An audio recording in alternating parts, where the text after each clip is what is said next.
Hello everyone, welcome back to my channel.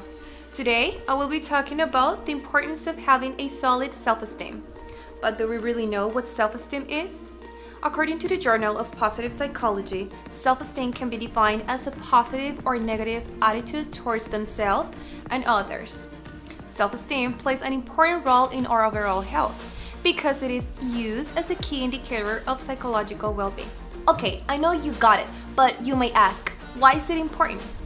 This is because the way we perceive ourselves, it's going to lead the decisions we take for our life and influence all the different types of social interactions that we have with others.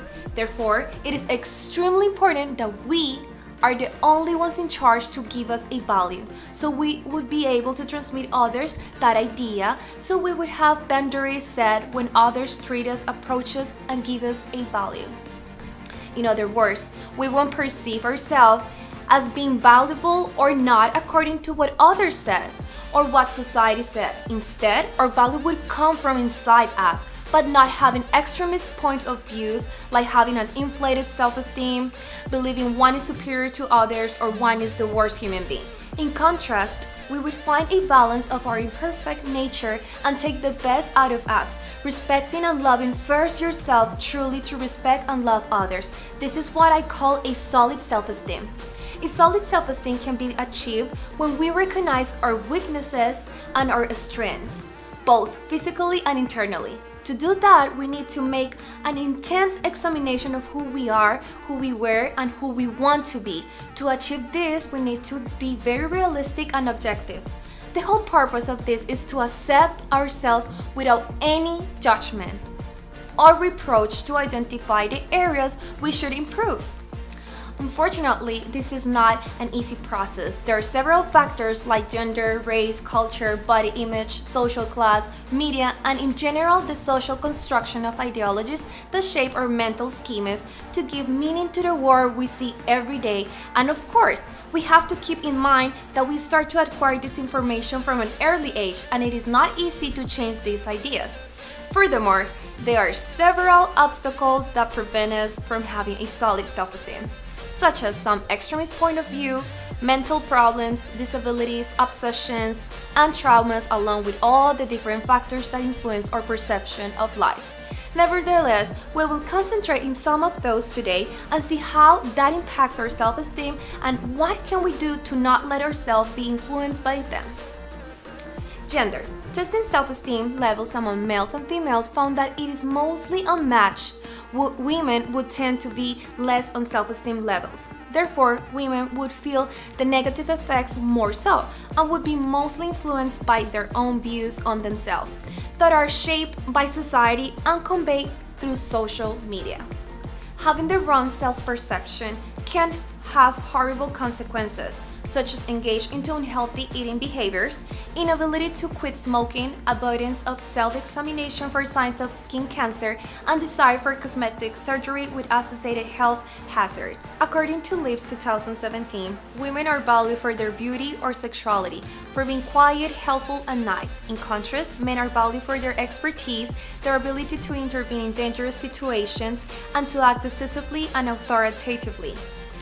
Another problem that women have to face is the standards of beauty regarding skin complexion and weight. Skin complexion is a big problem, especially for those women of dark or olive skin complexion, because as Colin emphasizes, these women feel sometimes frustrated because they cannot match the standards of beauty promoted by white cultures. There are some examples of these industries, such as Ultra Sheen Supreme and Soft Sheen Carson, that the main goal of their products is to lighten skin and to straighten hair, which have given them immense fortunes in sales. The perfect weight is related to extreme thinness. Or Petite 2017 emphasized on how media often skew our perception of the typical female body. Also, the modification of images have created unrealistic, unachievable standards of beauty in young women. Culture. Sociocultural norms relevant to physical appearance influence the way individuals view their own bodies and the impact that such evaluations have on their sense of self-worth. For instance, each culture promoted and advocated their own ideologies of beauty through many mechanisms. having their own standard of beauty. For example, some societies tend to objectify women which gives a false impression on what beauty really is. Body image can affect one's self-esteem, especially when it relates to young women. But self-esteem is not affected only by the body image.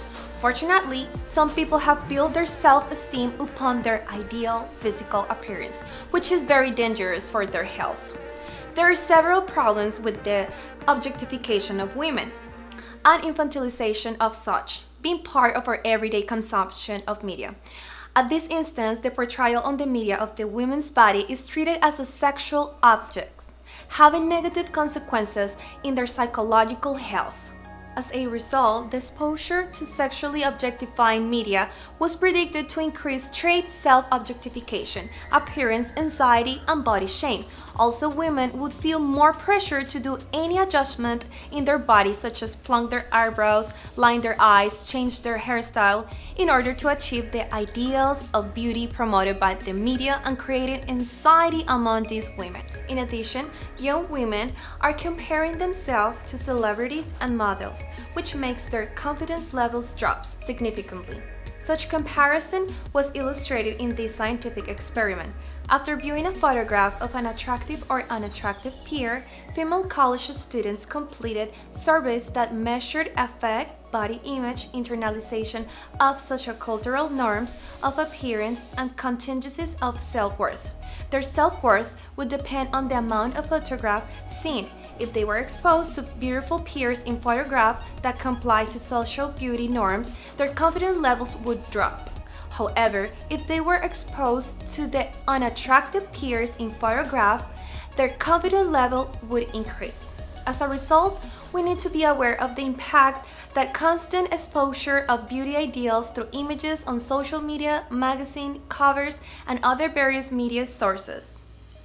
As I mentioned before, media has an impact on how we think because it's one of the mediums that society uses to promote their different ideologies.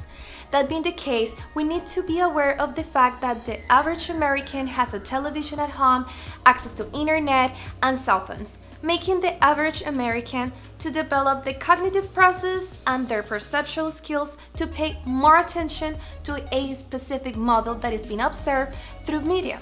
Subsequently, people are exposed to more than 3,000 advertisements per day, which means that the retention processes is being continuously reinforced every time people willingly take decision to access media. Or even if they do not choose, just by walking around the city, people are already being exposed to society's ideologies. The use of media is used to manipulate women's cognitive processes regarding their self-esteem and body image by setting unrealistic physical characteristics and standards of beauty conveyed through different types of media. Anderson 2010 makes a great point, but by emphasizing the way of how women are portrayed in media in weak ways, whereas men are portrayed determined and powerful. Women tend to appear playing traditional roles, whereas men tend to play business roles. This is important to consider for the fact that we tend to be influenced by someone who appears to be similar to us. For instance, when the production process takes place, women would be more likely to imitate a woman, her behaviors and characteristics displayed in the media. Given these points, being aware of these external factors, they help us to understand that we should be the only ones defining what's beautiful and, more importantly, defining ourselves. Please be aware of the type of media you are consuming every day and how this affects your happiness and your general well-being.